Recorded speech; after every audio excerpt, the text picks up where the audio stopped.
बोलो जयकारा, बोल मेरे श्री गुरु महाराज की जय। सौभाग्यशाली प्रेमी गुरुमुखो, ये जो मन है हमारा, इसके ऊपर इतनी मैल चढ़ गई है कि हमें कुछ नज़र ही नहीं आता, कुछ समझ में ही नहीं आता। एक अभ्यासी था, वो काफ़ी भजन में बैठता। उसने मेरे से पूछा, सवाल किया कि भगत जी बताओ कि मैं इतना अभ्यास में बैठता हूँ तो मुझे कुछ नज़र ही नहीं आता, कुछ समझ में ही नहीं आता, भजन में ध्यान ही नहीं लगता। तो फिर मैंने उनको बताया कि देखो, ग्रंथों में लिखा हुआ है कि जब से संसार है तब से हम हैं, और ये संसार के जो विषय विकार है ये हमारे ऊपर इतने हैवी हैं, इनकी जो मैल चढ़ी हुई है, इनकी जो काही हमारे मन के ऊपर चढ़ गई है, मन का जो दर्पण है वो इतना गंदा हो गया है कि उसके अंदर से हमें कुछ नज़र नहीं आता। अब जंगल जैसे होते हैं, जंगल में लोग रहते हैं तो उनको दर्पण की क्या ज़रूरत है, क्योंकि वहाँ होता ही नहीं है। जो साधु संत हैं, महात्मा हैं, उनको दर्पण की क्या ज़रूरत है, क्योंकि उन्होंने अपना बाहरी फेस तो देखना ही नहीं है, अपना शरीर तो देखना ही नहीं है। उन्होंने तो अपने भजन के अंदर अभ्यास में बैठे रहना है, अपने मन के दर्पण को देखना है, वो उसी में प्रसन्न रहते हैं। आप किसी साधु संत को देखो, वो कितना प्रसन्न होते हैं, क्योंकि उनका मन जो है साफ है। वो हर वक्त अपने मन को देखते रहते हैं, मन के दर्पण को देखते हैं और साफ है। अब देखो, आप कभी नोट करो कि अगर किसी इंसान महीना 2 महीने ना नहाए तो उसके शरीर से क्या हो जाता है, कितनी गंदगी चिमर जाती है, कितना कुछ हो जाता है। तो उसको साफ करने में, नहाने में उसका कितना वक्त लगेगा। अगर वो हर रोज अपनी शरीर की सफाई करता है तो फिर उसको इतना टाइम नहीं लगता। ऐसे ही जो कपड़ा होता है, अगर कपड़े की रोज रोज सफाई होगी तो इतनी मेहनत नहीं लगेगी, इतना परिश्रम नहीं करना पड़ेगा। अगर कपड़ा बहुत ज़्यादा गंदा हो, 6 महीने बाद उसकी सफाई हो, तो उसको साबुन डालते हैं, गर्म पानी डालते हैं, मशीनों में डालते हैं, तो उसमें से क्या निकलता है, गंदगी निकलती है। फिर उसको धोते हैं, फिर गंदगी निकलती है। जब वो गंदगी साफ हो जाती है तो फिर वो कपड़ा कितनी मेहनत से, कितनी परिश्रम से वो साफ होता है। तो जब हम वो कपड़े को पहनते हैं, साफ कपड़े को, तो हमें कितनी खुशी होती है, कितना मन प्रसन्न होता है। अगर हम किसी की पार्टी पे जाते हैं, शादी में गए, पार्टी में गए, तो सुंदर सुंदर साफ कपड़े पहन के जाते हैं तो हमें कितना अच्छा लगता है। अगर गंदे कपड़े हों तो कैसा रहेगा। तो ये जो मन है, ये मन के ऊपर हमारे इतना मैल चढ़ गई है, इतनी मैल चढ़ गई है कि इसको साफ करने में बहुत टाइम लग जाता है। जो संत महापुरुष हमें नाम देते हैं, वो कहते हैं नाम जपो तो आपका ये मन की मैल हट जाएगी और आप अपना सही तरीके से, अपना सही ढंग से अपने जीवन का अपना पूरा पूरा लाभ उठाओगे। क्योंकि देखो, जैसे एक कारीगर था, मूर्ति मेकर था, उसने एक पत्थर जैसे तैसे खान से उठाया और पत्थर को उठाकर उसने अपने छैनी हथौड़े से बड़ी मेहनत करके उसको एक मूर्ति बना दिया। जो उसका फालतू का जितना था पत्थर सारा उतार के ऊपर से फेंक दिया। कहाँ वो एक पत्थर था जिसकी कोई वैल्यू नहीं थी। तो उन्होंने वो मूर्ति बनाने के बाद अब उसी पत्थर की देखो कितनी वैल्यू पड़ गई। इसी तरह हमारे संत महापुरुष जो हैं, वो हमें बार बार सत्संग सुनाते हैं, सत्संग पे जाने के लिए कहते हैं। उन्होंने इतने साधन बना दिए हैं, इतनी जगह जगह सत्संग आश्रम बना दिए हैं। वो कहते हैं कि जितना ज़्यादा से ज़्यादा भजन करोगे, जितना से ज़्यादा नाम जपोगे, उतना ही वो हमें इस काबिल बना देते हैं कि हमारे जन्मों की जो मैल है, मन का दर्पण है हमारे, वो साफ हो जाता है। हम जितना ध्यान में बैठेंगे ज़्यादा, उतना ही हमारे मन का दर्पण साफ होगा।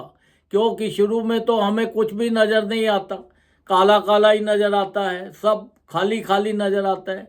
जैसे जैसे हम अभ्यास करेंगे, वैसे वैसे हमारे ऊपर उनकी कृपा होगी, तो हमारे कई जन्मों की जो मैल है, ये मैल सिर्फ हमारे सतगुरु ही उतार सकते हैं। उनकी चरण शरण में जाएंगे, उनका नाम जपेंगे, उनके हुक्म में चलेंगे, उनके बनाए हुए नियमों का पालन करेंगे, तभी हमारी ये जो जन्मों की मैल उतरेगी।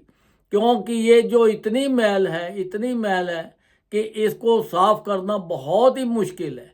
अगर आप कहीं पे भी चले जाएं, कहीं पे भी आपका ये काम नहीं हो सकता, सफाई नहीं हो सकती। एक बार एक बंदा आया, वो कहने लगा कि देखो जी, मैं इतना बढ़िया ये बना के लाया हूँ केमिकल, इससे ये कुछ भी हो, कैसा भी हो, सब सफाई हो जाएगी। तो अब उसको पूछा भाई इसका नाम क्या है, वो कहता है जी इजी क्लीन। जब उसने इजी क्लीन बताया, उससे पूछा भाई क्या क्या होगा, उसने सब कुछ बताया। जब संत महापुरुषों ने पूछा भाई इससे मन की सफाई हो सकती है, वो कहते हैं जी इसके मन की सफाई नहीं हो सकती, इससे संसार की चीज़ें और बहुत सारी हैं जिनकी सफाई हो जाएगी। क्योंकि मन की सफाई करने के लिए हमें सतगुरु की शरण में ही जाना पड़ेगा। वही एक जगह है, वही एक स्थान है, वही सतगुरु ही हमारी मन की मैल को उतार सकते हैं, वही हमारे ऊपर कृपा कर सकते हैं, वही हमारे जो मन को बार बार हमें नाम देते हैं, भजन करवाते हैं, हमारे ऊपर कृपा करते हैं। तो वही एक जगह है जहाँ पर ये मन की सफाई होगी।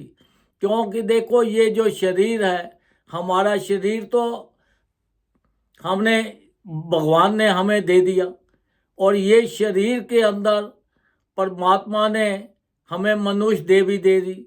जब मनुष्य देह दे दी और कहा कि देखो ये थोड़े टाइम के लिए है, इसके अंदर जाके अपने मन का दर्पण साफ कर लो। मन का दर्पण साफ कर लोगे तो आपके पास सारी जगह खुले ही खुले रास्ते हैं। नहीं तो फिर आप उसी 84 लाख में फंस जाओगे।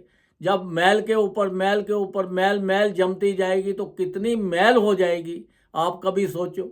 अगर मैल को धीरे धीरे उतरेगी, एकदम तो उतर नहीं सकती, तो कई जन्मों की मैल है। तो संत महापुरुष हमारे ऊपर बार बार जोर देते हैं, ज़्यादा से ज़्यादा नाम जपो, ज़्यादा से ज़्यादा सत्संग सुनो, ज़्यादा से ज़्यादा सत्संग में जाओ, ज़्यादा से ज़्यादा अपना भजन करो, ध्यान करो। उन्होंने देखो हमारे लिए कितनी अपार कृपा करके हमारे ऊपर 5 नियम बना दिए हैं: श्री आरती, पूजा, सत्संग, सेवा, सिमरन और ध्यान। जो श्रद्धा सहित करे निश्चय हो कल्याण। वो तो हमारे ऊपर बार बार दया कर रहे हैं, पर हमारी ड्यूटी बनती है कि हम उनके हुक्म का पालन करें।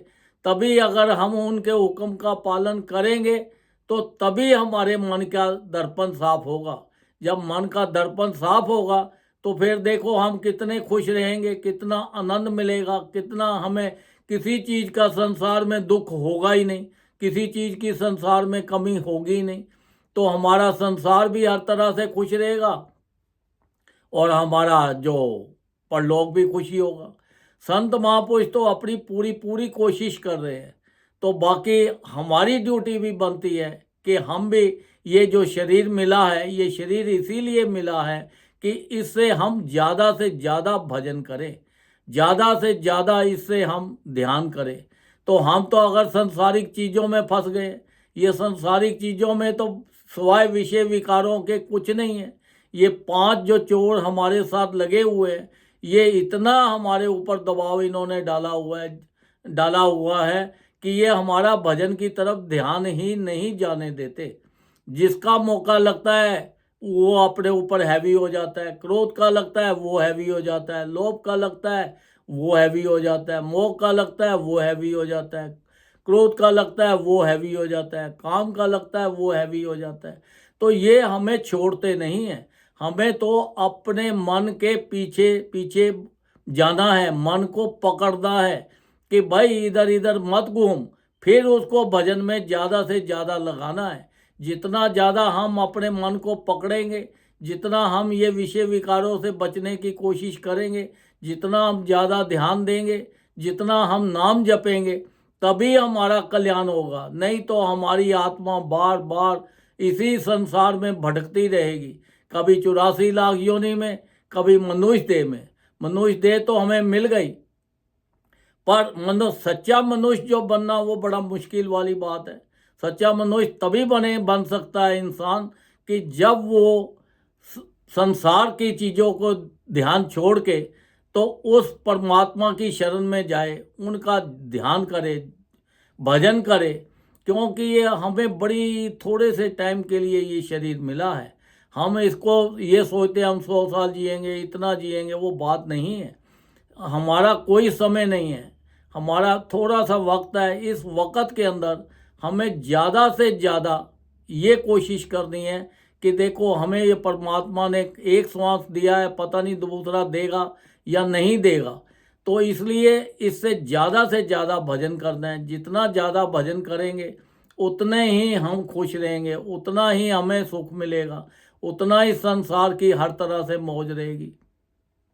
इतनी देखो अपार कृपा परमात्मा ने, ईश्वर ने हमारे ऊपर की कि हमें मनुष्य जन्म दिया, फिर संत महापुरुषों की चरण शरण मिली, फिर उनसे नाम मिला।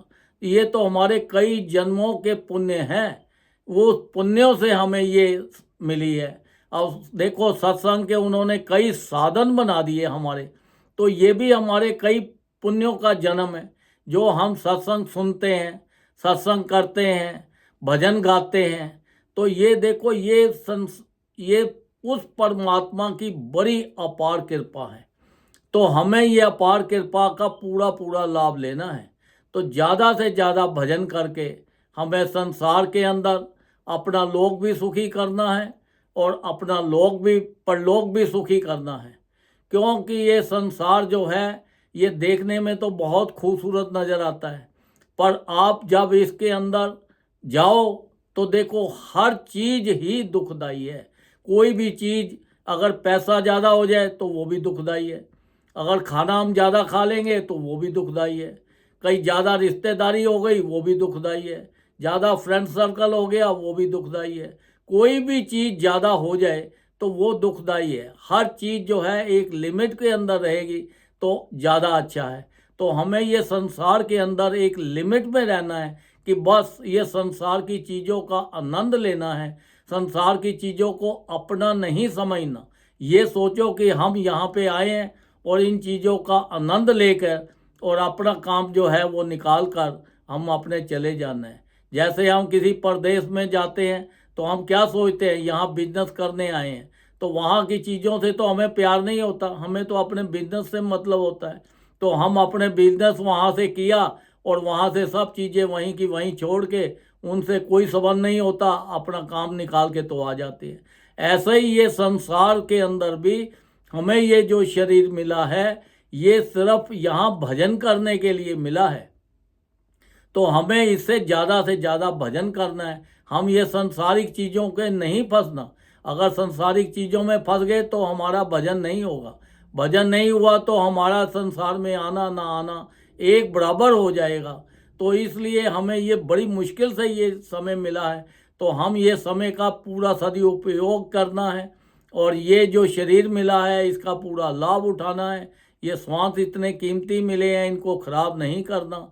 हमें उठते बैठते चलते फिरते हर वक्त भजन करके अपने जीवन का पूरा पूरा लाभ उठाना है और अपना लोक भी सुखी करना है और अपना परलोक भी सुखी करना है।